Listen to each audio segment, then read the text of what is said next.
It wasn't like I was coming into a system that was broken. It wasn't like I was coming into something that had a history that was going to play into the optics of what we were trying to do. It was kind of like, yeah, you get a clean slate. And that will always be a huge gift to me. And it scared me to no end because I was like, are we really doing this? Like, we're going to build the weed platform?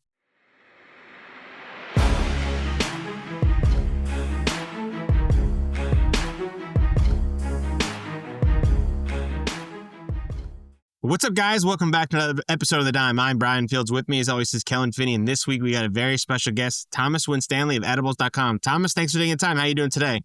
I'm great. Good to see you guys again. It's been a minute since Benzinga. Yeah, excited to have you here. Kellen, how are you doing? I'm doing really good. Grateful to talk to Thomas today. How are you doing, Brian? I'm stoked. We're going to kind of pick Thomas's brain on the puzzle pieces, maybe try to get him to divulge some information about the forward-looking approach, but also have him help us make sense of this complicated puzzle piece that he's currently working on, he's putting together, and kind of what it all means. So, Thomas, before we get into all the fun stuff, can you give a quick background on yourself and how you found your way to the cannabis space? Yeah, well, I have always been a passionate advocate for the cannabis space before regulations. It's been something that, from my teenage years until present, that I've always had in my orbit. My background was in pharmaceutical marketing and advertising, moved into CPG, moved into alcohol and spirits, and then came across Theory Wellness in 2018 and helped them grow from 2 stores, medical stores in Massachusetts. When I departed to come do the edibles thing, we had, like 18 dispensaries across 7 states. And so it was an incredible time. East Coast legalization movement was wild to be in the front seat of.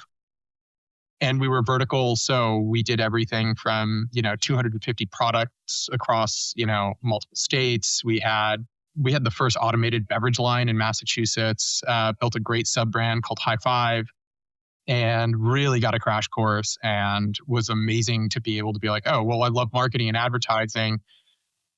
Like I always joke, like my 15-year-old self would not believe what I get to do today. It's kind of the stuff that you talk about your friends with, like, wow, what if someday this stuff becomes like sold in stores? And I consider myself super privileged to be able to ride that wave and live it out. And going from cannabis into hemp was kind of like the next step in the journey because, you lose one set of handcuffs and then you gain like 15 other sets of handcuffs. But it's all about total addressable market size. And for me, I want to create access to THC just generally, whether it was through cannabis. We did that, in spades, and now doing this with hemp, it's kind of the same mission. It doesn't really change, same molecule, a lot of the same products.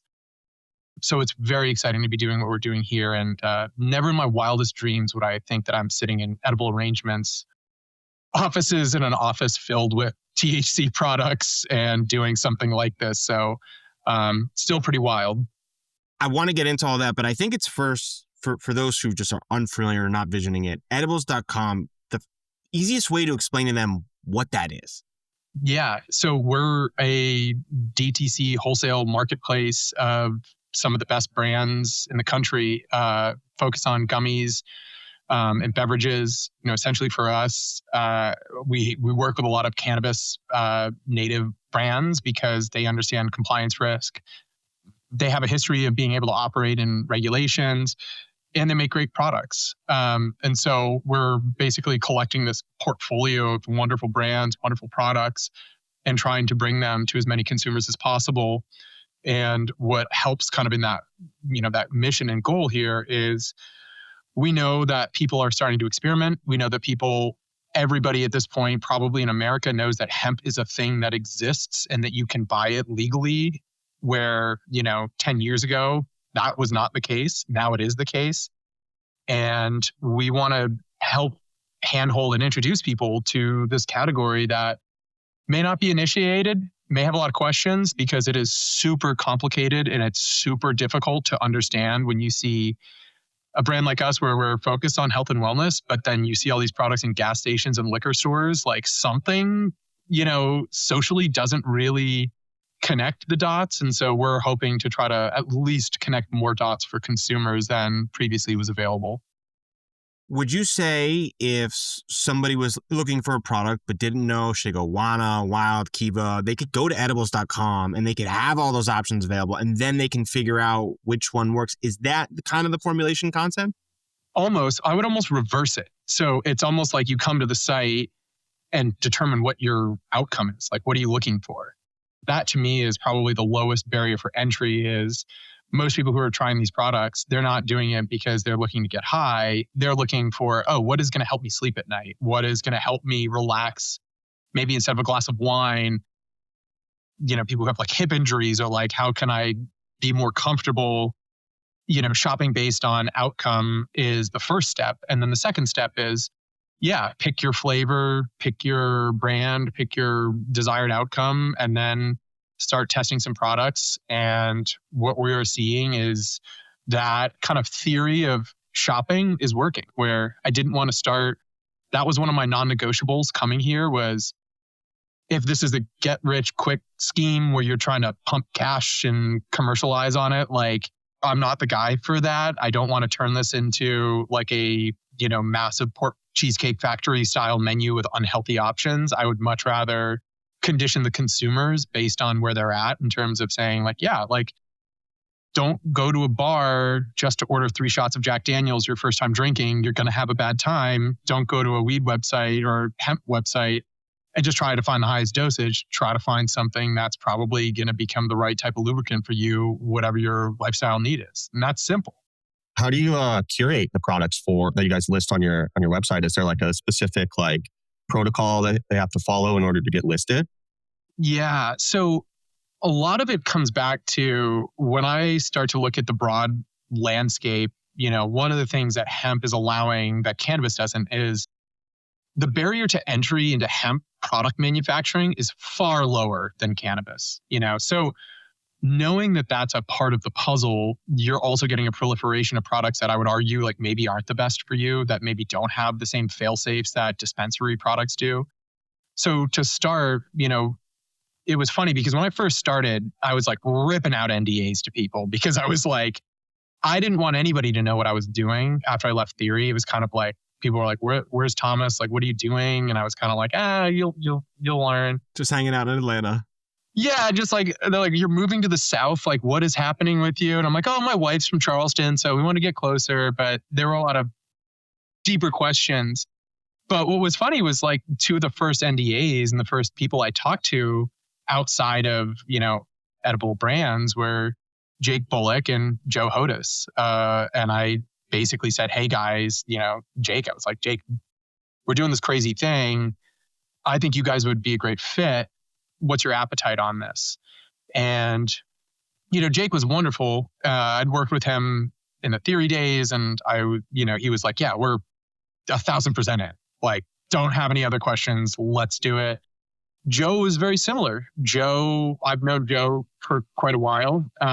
Joe's been one of those guys where for 10 years, Wana started in 2010, I think it was. Like, they've been doing this. They've been at it for 15 years. And guys like Mike Hennessy, who oversees their product development, like, he's putting together some incredible products.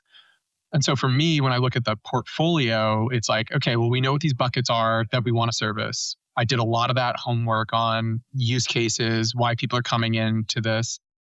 And then it was like, okay, well, what are the most relevant brands in these spaces that we can bring in where, one, people are already know some of these names, even if they're not as familiar intimately with the products, like they've heard of a Wana or a Can or Wild or a Kiva. How do we start to amass these folks together? And then, it's pretty straightforward for now where, when I ask for samples, they send me samples. I look at their packaging. I go through their testing information. I look at their history. I look at their distribution. I have a good lens of like who fits a nice piece of this puzzle. And then there's also like the product testing thing, which is hilarious because at Edible Brands, like, I have people here who are wonderful product testers because they don't know these products. And I can say like, hey, will you take one of these sleep gummies and like tell me if it works? One great story is like one of the women who work here was like, I took one of those sleep chews you gave me and I woke up and I was having a conversation with myself in my sleep. And I was like, okay, that's maybe not the outcome we want, but we take it through this pretty heavy compliance audit. And then, I've also say no to a lot of brands, which I think is probably tough for them to hear at times, or say, not now, but maybe in the future. And really it was like, what does like our starting lineup look like? And then once we have the starting lineup, then what does the bench start to look like? And I'm constantly building a bench. And what's really fun about building the bench is like, there are great brands right now that a lot of people don't know about, but I think are going to be really, really critical in the future. How do we start to bring them in? And how do we start to expand product offering to meet a variety of consumers? And I love the Steve Jobs quote, give the people what they want, but then introduce them to the things they didn't know they needed. And I think when I look at gummies in particular, we've been making the same gummies for a long time. And what I'm now starting to see is this very new space where people are looking at manufacturing and formulations that I get super excited about. And so we kind of keep this, like, we have a bunch of brands always on deck, and then we have like kind of our core folks, and we're looking at sales trends and we're looking at product buying patterns, and we're starting to determine, okay, people are really liking this thing. What other things do we have on bench that may be also interesting to them that might be a different thing? So we try to be really specific with the products. And I don't want it to be like 10 pages, like a dispensary that's like overwhelming, where you're like have a 15-page catalog with 500 products. I don't ever want to have 500 products unless there's a really good use case to have 500. But right now it's like, stay small, total adjustable market size reach of these brands, fewer brands, larger reach. We've done that. Now, I think over the next like 3 to 6 months, there are some wonderful products, wonderful brands, I should say, that will be introduced in due time. Why do you think they were so eager to join? What were they missing that you thought that you could provide for them? Yeah, I mean, I think the idea, and it's probably the same reasons that I was interested was, to go back to the original conversations I had with the edible brands about this, was the first time they told me about this, I was like, nah, I don't think want to do this. Like, I don't think this is right for me. I don't know how I feel about hemp. I kind of know what's happening, but I'm not really sure. And this is back in, early 2024. But I think part of the allure, I think there are a couple of things. One is seeing a company like Edible Brands, and most well known for edible arrangement, 25-year company, privately owned and operated, 700 retail stores, millions of customers. They have the name edibles. That's massive, but they have an infrastructure. And I think more importantly, like when I talked to Jake was like, this is kind of bellwether. Like Total Wine was a bellwether moment for the industry. You guys coming in is a slightly different version of that. And I'm paraphrasing, the exact language, but that was a sentiment where seeing national companies make a decision to enter into this category is a signal, and they need more of this. Like, the category at large needs more of these signals to show how indexed these products are. And so it kind of became this thing where, I'd known Jake, I'd known Joe, I had known, the folks at Kiva, knew the folks at Wild. Like, I kind of knew all these brands from wholesaling and all that stuff. And I think they also knew kind of like what I did with Theory was awesome and fun and exciting. And the fact that I was, jumping in with both feet to do this here with something that didn't exist that we could build. It wasn't like I was coming into a system that was broken. It wasn't like I was coming into something that had a history that was going to play into the optics of what we were trying to do. It was kind of like, yeah, you get a clean slate. And that will always be a huge gift to me. And it scared me to no end, because I was like, are we really doing this? Like, we're going to build the weed platform and the aggregation platform. And I think people generally liked that approach. And I'm not like I've done this in one space, in one part of it. I'm like, can I get lightning in a bottle twice? Like, I'm sure as hell going to try. And so I think it was, we have yet to have a no from a brand. I'll just say that much. Well, the reason I asked that is because one, there's a massive amount of trust that goes into that, right? Those are mega brands behind it where like they could have easily said no. They've got incredible reach. They're everywhere, but they saw an opportunity and they recognized the vision. And I think, especially in this space, there's so many bullets in the chamber that you have to make sure if you're taking shots, you do it correctly. And it can only get into the opportunities of like, today it could look like this from a platform, but in the future, think about the reach that edibles has at their disposal. And maybe today your current customers can do this, but if we can pull in all these others who don't really know, can now get eyeballs on your products, think about how that could be when you're trying to change hearts and minds and get those brands out there. Because I think the thing everyone's chasing is those quote unquote national brands, right? And how to do that at scale, insane amount of money or positioning. And that positioning needs, you have to have the ability and those resources, which again is sometimes so limited. So that's where I think like that part of the story, I think shouldn't go unnoticed. It's a massive one that they recognize. One, the trust with you, but two, the opportunity of what it could be if they took this quote unquote risk with you. Yeah. And I think that was a big part of it because it's not like they don't have DTC sales. It's not like that doesn't exist to them. And my point to them was always, I just want to help you sell more, and if I can be a vehicle for you to sell more of your product, like that's all I want. I'm not coming to steal market share. I'm actually trying to help grow your market share. And if we have a way in with this massive total addressable market size that you don't, well, then let me try. And, and I think that's generally where there's this mutual understanding where, there's no shortage of ideas of where this could be in 3 to 5 years. But in the best case scenario, like everybody's winning, like I'm winning, they're winning, like we're building a platform, consumers are winning. And that's really where, like, for me, it's like, I'm not looking to be like, oh, I want to build X dollar a year top line business. I'm like, no, my success metrics are we getting more customers access to these products that previously didn't have access? And are we providing maybe better access to these products that are slightly better mousetrap, And I think for me, that's like, that informs a lot of our business strategy, right? Where it's not just right now we're D2C e-com, right? But that's where we're going to take many different bites. I've got a retail store being built out right now in Atlanta. I've got, we're talking about vertical integration of making our own in-house products, which is exciting. It's kind of like, for me, I get this like, I'm like an intellectually curious guy. I'm like, well, let me like try to pull on this thread and then be like, is this thread the right thread?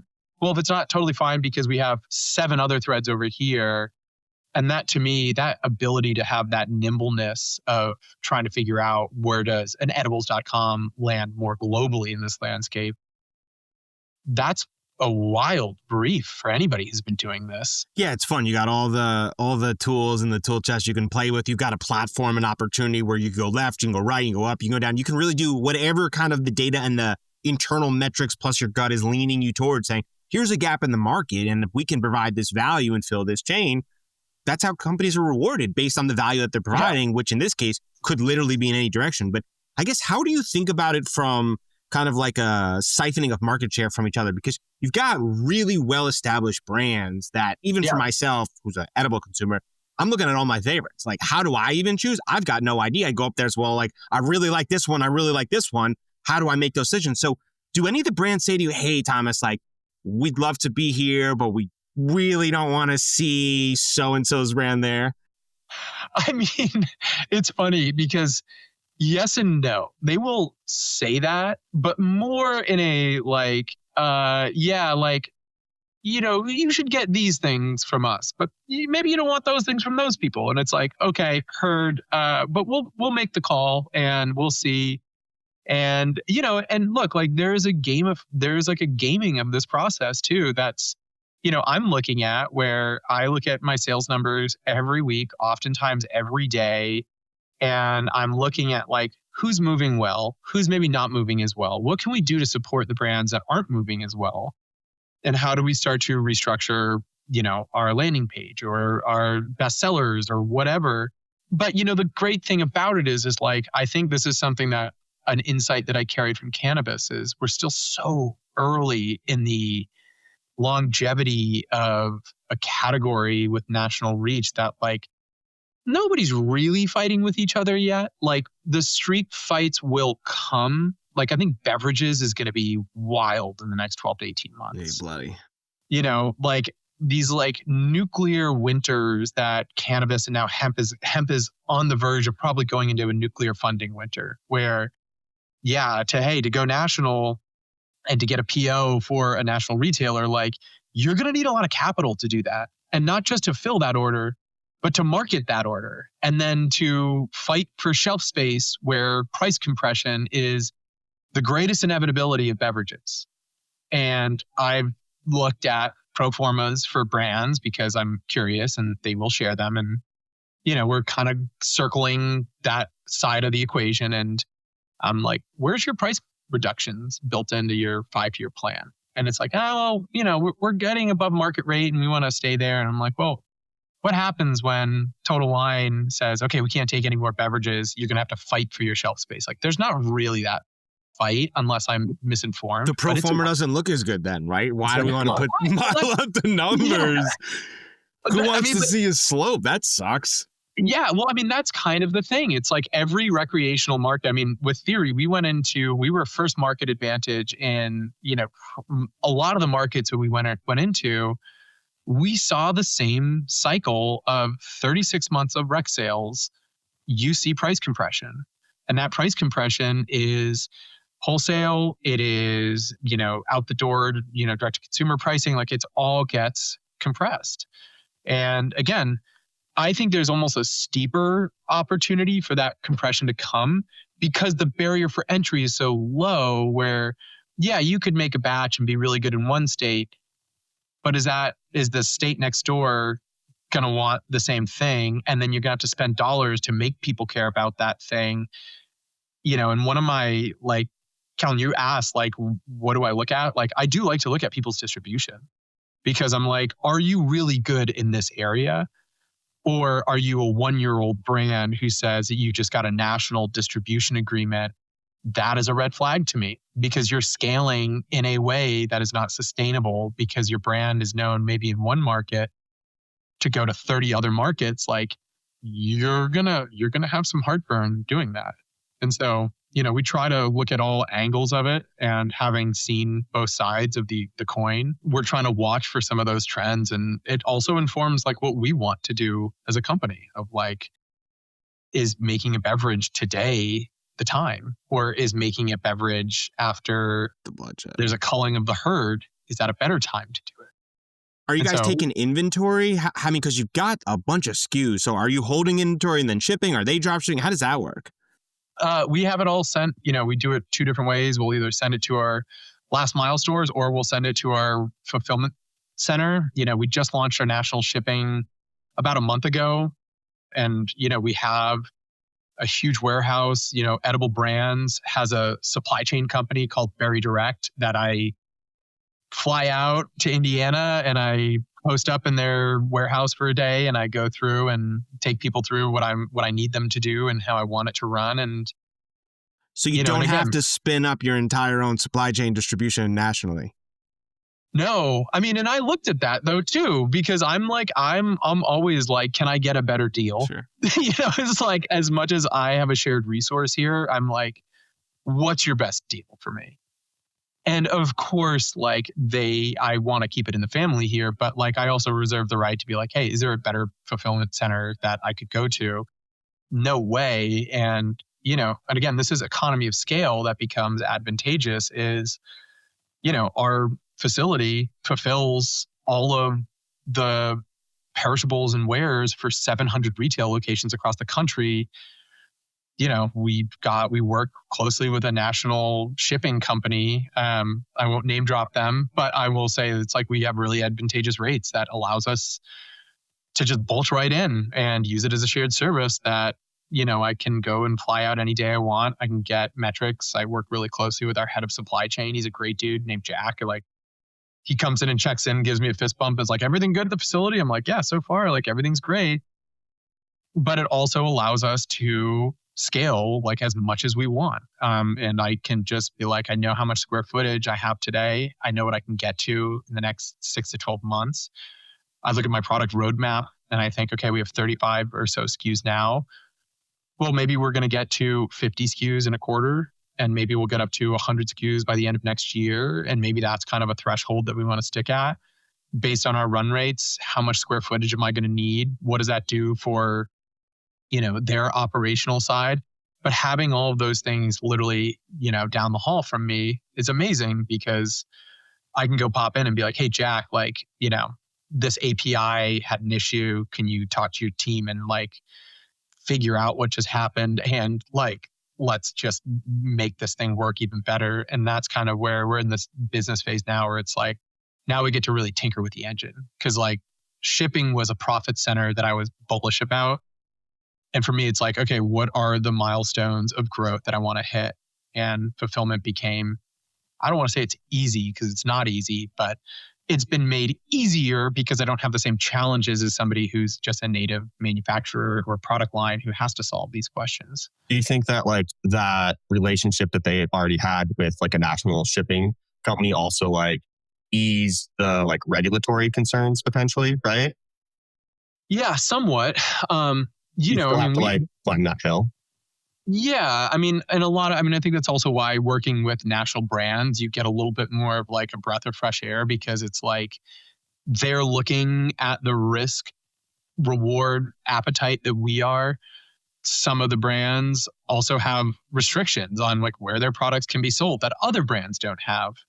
And so, I want to be a good partner to them. And, technically if they're hey, please don't sell in this state because we have, so-and-so has a contract to co-pack our product in that market.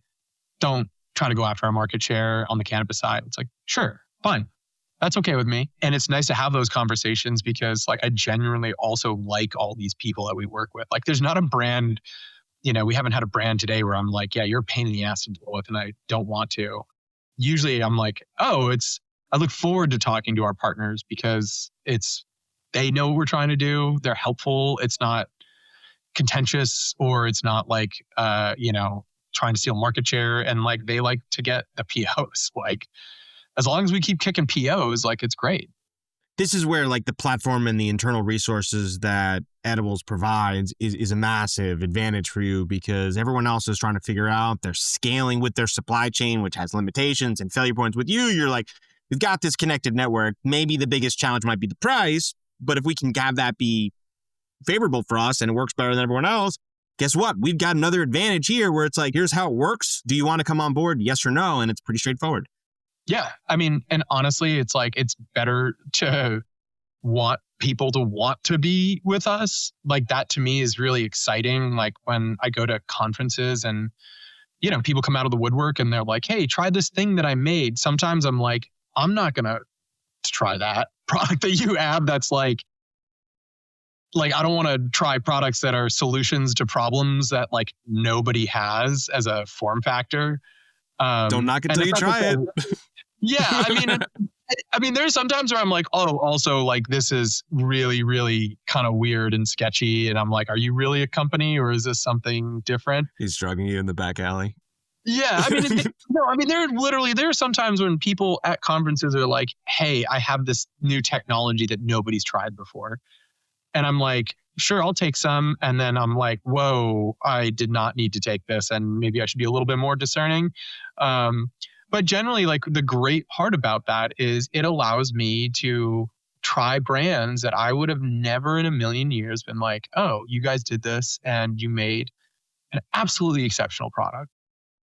And I think that to me is what fires me up, is when you discover certain brands and you're whoa, you guys have been grinding really hard and you're doing a really good job. You're running a really healthy business.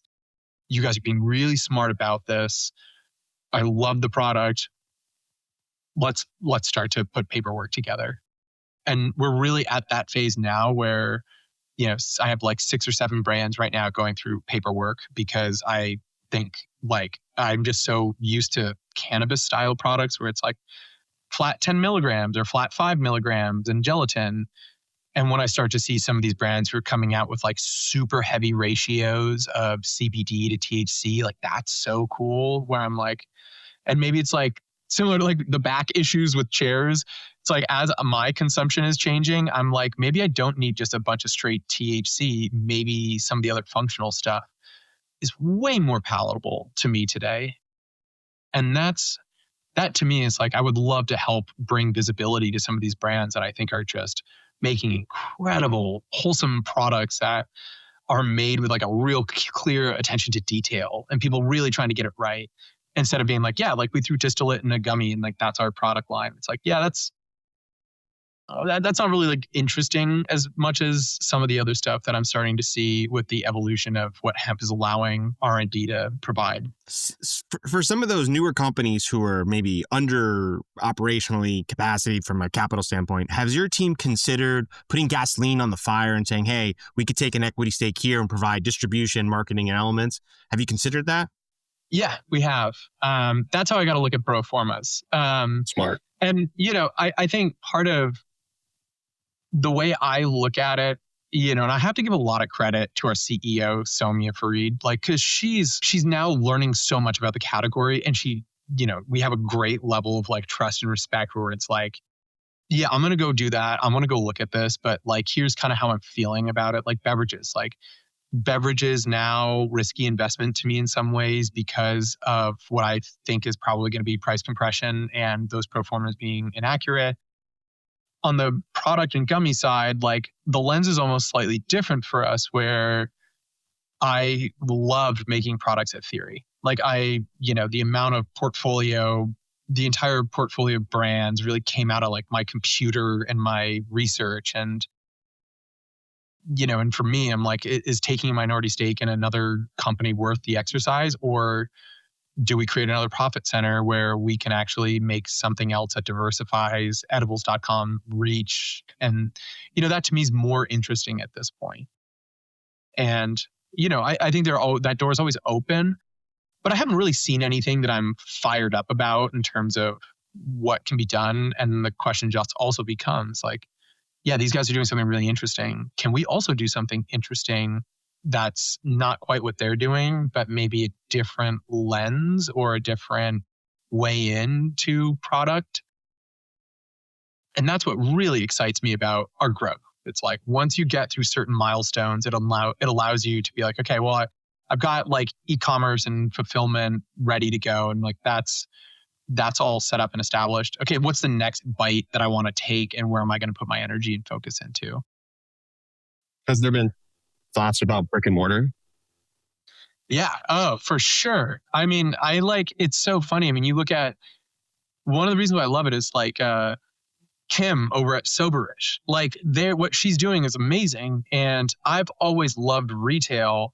And I think in some ways, retail is one of the best complements in this category because then you allow the access for a consumer to engage with the brand in a different form factor than e-com.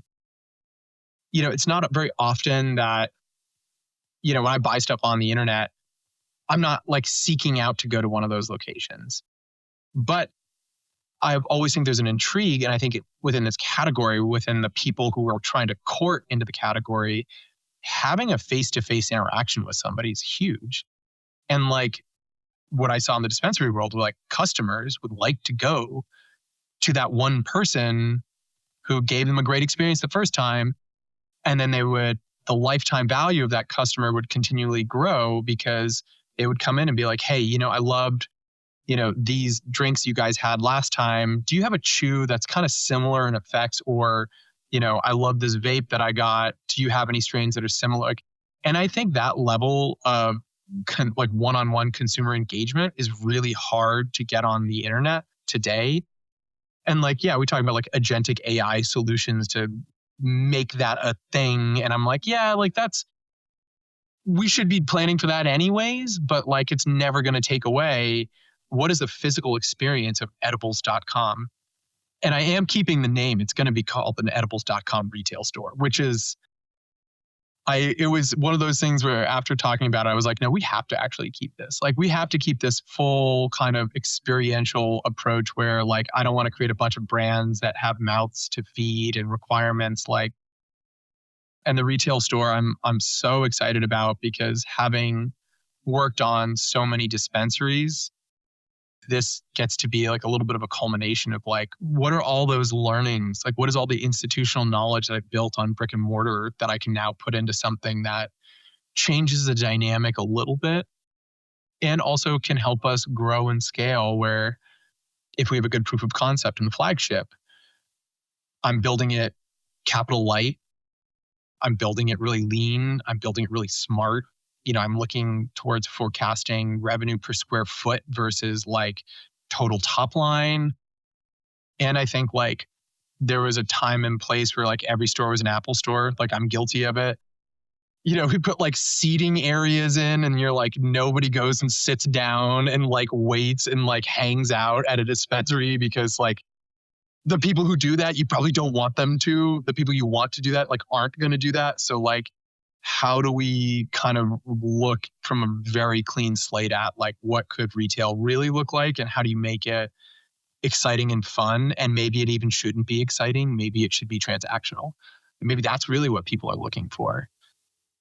Have you experimented with the CRM and the database of edibles arrangements, saying, hey, like, we've got a flagship store now, here's a product? And was there one specific area that you leaned into to start?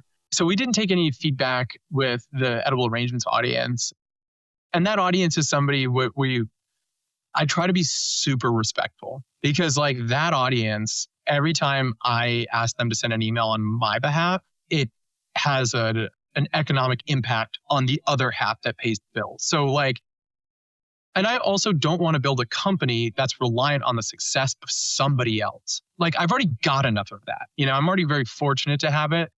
I don't want to rob Peter to pay Paul. Like, the edibles.com should be successful because it's a good business, not because it's tied to edible brands. But there's obviously, you can't parse out it entirely. When it comes to kind of like the approach on the retail, it was honestly, I know that this is a retail company.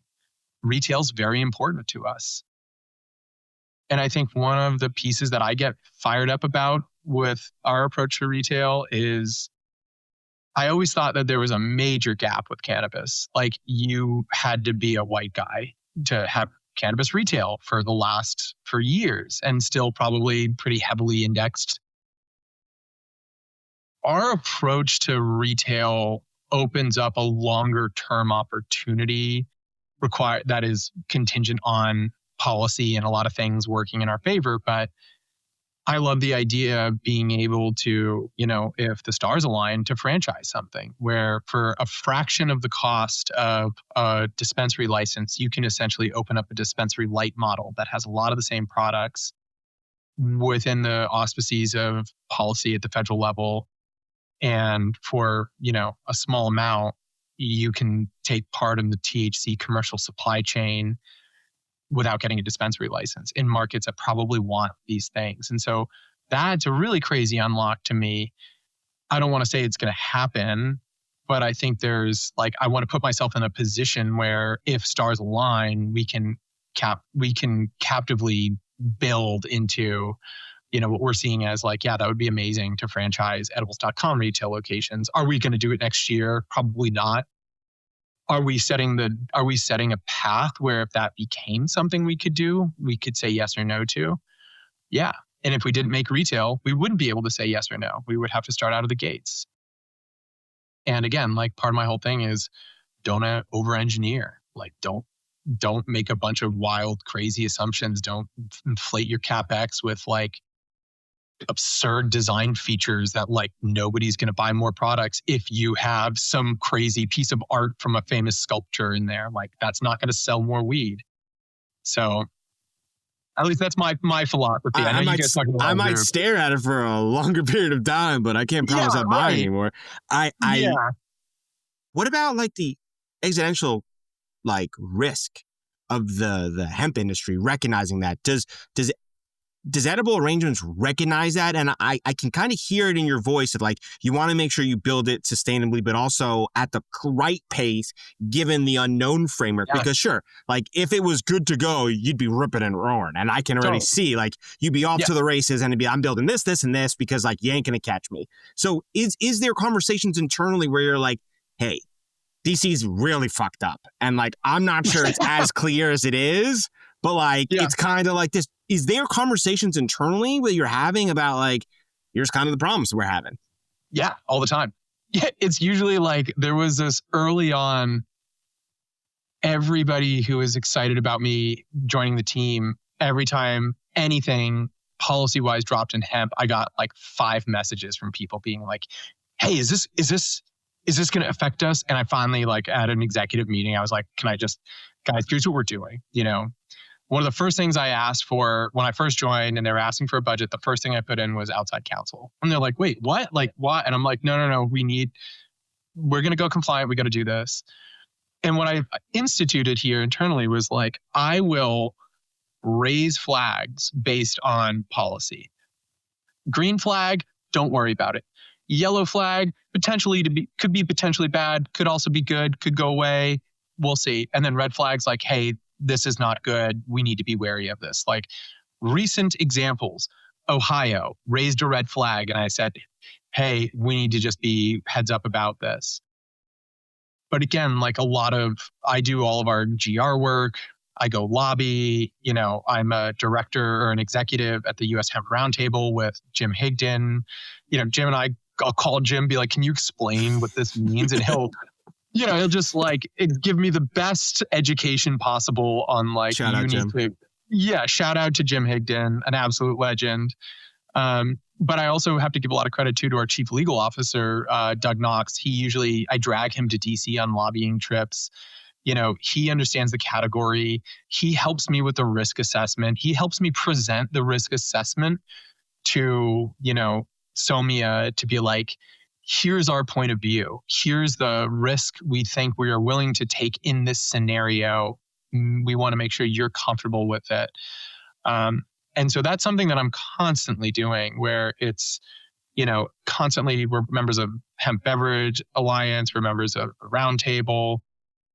You know, we do a lot of private meetings with, you know, policy folks and influential people because that becomes part of the role that the brand also takes too. It's not just me trying to fight for the future of the category, but it's a really good engine when you can talk to your audience and say, we just finished a fly into DC. We met with James Comer and Thomas gave testimony to him at a roundtable with the Wine Spirits Wholesalers Association, the Ag Committee, you know, all of these things.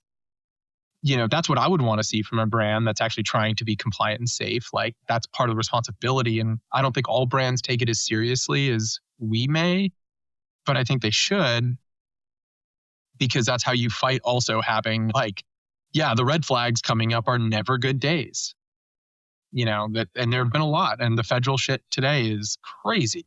The concept of like going back and forth though, like in your head of like, okay, this is like the roadmap for me if everything stays on its current path, which I know internally, no chance it does, but I'll have to go right or left, is like, I just don't think people understand how complex of a situation that is, right? Because you're building out a few months strategy plan, then you're laying the infrastructure, you're pulling in the resources, and then here comes some thing that's little spontaneous, little random to just boom, sideswipe out your entire quarter plan. And now you're like, okay, well, not going to hit those in. Well, I'm constantly baking in contingencies where it's like, okay, calculated risk. You know, why are we building a retail store in Georgia? Georgia has a state framework for hemp sales. Right. Low risk, right? The biggest risk would be federal, but federal, everything goes away. Even if federal went away, we have some backup plans of what we would do. You know, there's kind of this ongoing thing. And that's something that I work to try to help condition the team here on of like, we have to be like, we're not edible arrangements. Like edible arrangements is like a tanker ship. I kind of joke that like they're a tanker ship in like the deep ocean. We're kind of like a dinghy in the bay, right? Like I don't really need to radio down to the oil room and the, you know, the coal burning, whatever those big tankers are run on. I'm like, I'm going to row this oar to the left here really quickly, and we're going to get out of the way of this thing. That's really part of the give and take. And, without boring my counterparts here, we try to keep some of the regulatory stuff very tight because like, I want to be very specific about how we're approaching these things. And we always kind of have a backup plan where it's like, okay, something kind of difficult comes up. How do we make ourselves risk averse? How do we handle worst case scenario? How do we game out what that looks like? Knock on wood so far, we've been lucky. Like Texas, like we dodged a huge bullet. Like Texas was where we did our beta test. And everybody was like, well, then what happens? And I'm like, well, here's what's going to happen. If this thing goes dark, here is the sequence of events that we go through and operate on. Here is the way that we basically message out to our customers, to the operators that we work with in that market. Here's the contingency plan. And that's really but that's also what you do in cannabis too. Like you and with like selling strawberries, like, yeah, like not too much. Like maybe there's like a strawberry issue with a vendor, but like then you have 6 other vendors for redundancy.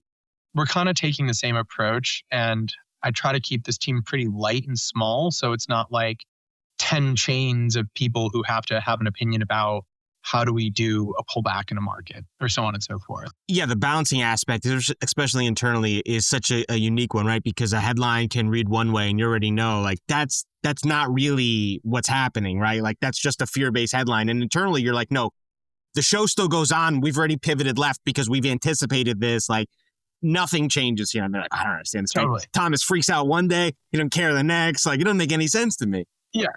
I don't even freak out anymore. I'm just like, I'm so desensitized to risk where I'm like, yeah, well, if this happens, then like, we'll be fine. Like, then we just go do this other thing or like, and vice versa. And, I think what's funny is like the problems that we're encountering on this side of the house are so different because, I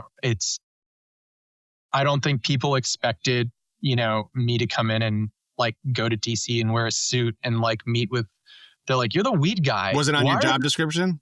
Yeah. They're like, you're actually doing those things. And, part of it is I also have a great network of folks who are, part of the value of being a wholesale marketplace is if I have a question on a nuance in a policy, I'll call somebody at another brand and be like, can I get a gut check on what you're hearing about this? And, there's a freedom of information that is really like helpful that I can call most of the brands and be like, hey, are you worried about Florida's new regulations or have you had to deal with FDAC's quarantining product and how do you, and it's kind of like everybody's like, oh God, yeah, like I've been there, like don't worry, here's what you do. And, and so we're kind of trying to put ourselves in the right kind of sphere of influence of like, we want to do our job, but also like we want to have good relationships. So like, it's not like pulling teeth to talk to somebody else's lobbyist and be like, hey, do you have a different interpretation of this?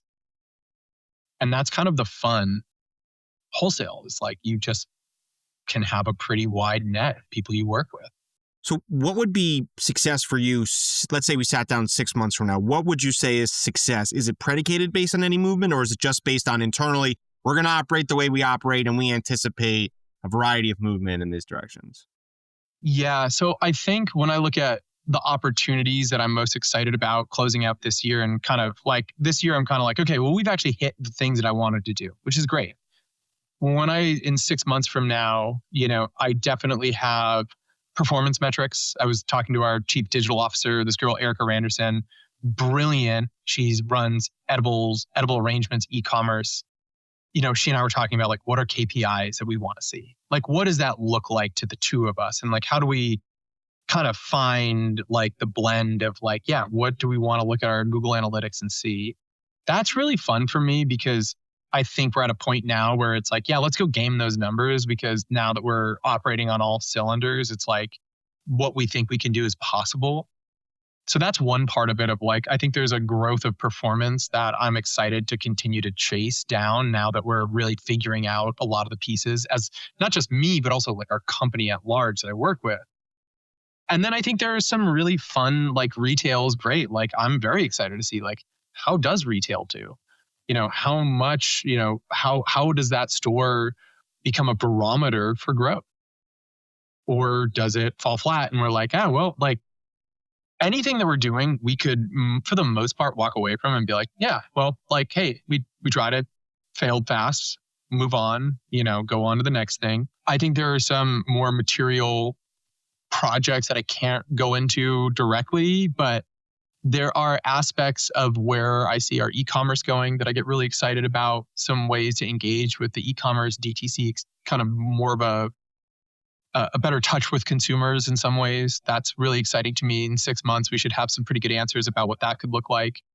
Retail expansion is something that I'm hopeful for, but I'm not going to put eggs in the basket around. Portfolio expansion, that to me is like one of the most exciting things to test. Like we have this set of products that we've been working with. What happens when we start to introduce and expand offerings like those type of gaming out where we're at today, and then taking some swings at some bigger things is really fun for me. And so in 6 months, like every 6 months, we kind of know where we want to be. I think I kind of know where I want to be, by the summertime next year. I'm excited to figure out how we get there. And I think there's more and more appetite and energy. As people are like, when I first started, people were like, what is edibles.com? I'm like, why did we hire this guy? And then I think as time has gone on, people are like, oh, he's a weed guy. He's like, we're doing this thing. And so it's really nice to see kind of like how the company, as we continue to grow, we become more and more entrenched in the broader edible brands ecosystem. Because when you're not revenue generating for 9 months, then all of a sudden you debut and people are like, whoa. And it's just, we're so in the early innings here. Like in 6 months, a lot of the stuff that's getting operational is really, really fucking hard. Well, now we're operational. And now we get to do like more of the things that we want to be doing. And those are the things that I'm excited to start to tackle. Those are what fire me up every day. Well, I'm excited. I'm excited to watch, and I'm excited to see which one of the levers you pursue, because I can only imagine the way you're hinting at it. There's some really good ones in the pipe. So, Thomas, for our listeners, they want to get in touch. They want to learn more. Where can they find you? Well, first off, edibles.com. That's our website. You can find me on LinkedIn, Thomas Winstanley. You can, our handles are all taken down for edibles.com the last 2 weeks. So like, don't come find us on social yet. We should have a new one stood up in the next week or so, but yeah, go to edibles.com, find me on LinkedIn, social, all that good stuff. But I appreciate it. It was so much fun talking to you guys. It always is. Thanks for taking time. This was a lot of fun. Yeah. Cheers.